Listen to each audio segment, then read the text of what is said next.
for those that will listen, and I got to make that distinction, for those that will listen, it has been a tough week for the game of football and the multi-billion-dollar business that is the NFL. Years ago, like 6 or 7 years ago, when you and I were on a podcast, we had more than a few conversations on the topic with some guy named Sid. Ooh. And Sid doubted that this would ever really make a significant dent in the machine that is the National Football League.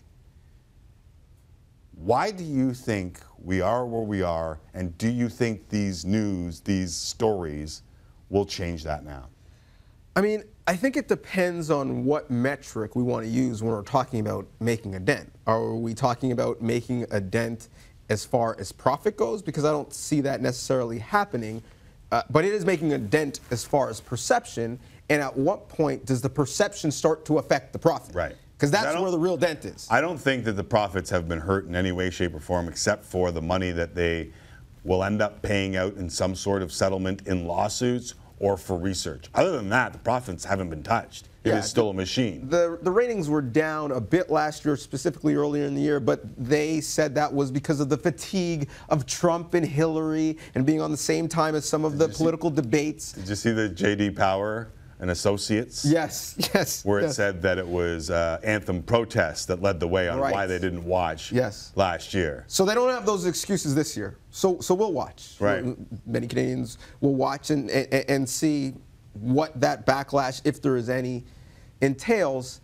But here's the tough rub, because as much as this is out there in the marketplace, it may not affect people watching, because people still watch boxing.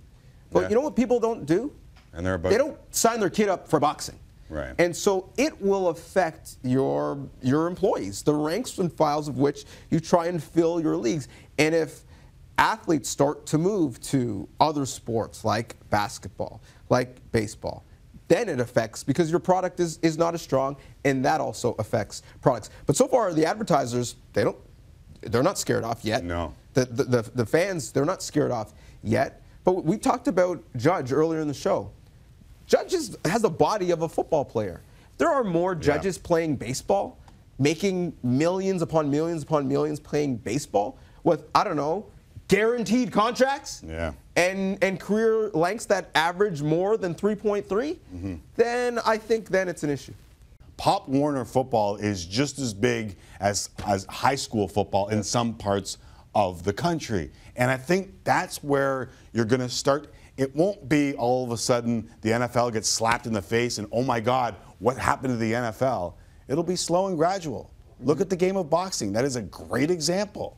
It wasn't just, hey, here's Mike Tyson in his prime, everyone loves boxing, and then poof, it was gone. Right. It was this slow, gradual thing. And I've done a lot of reading on this, a ton of reading on this. And you know that going back to our days on the podcast.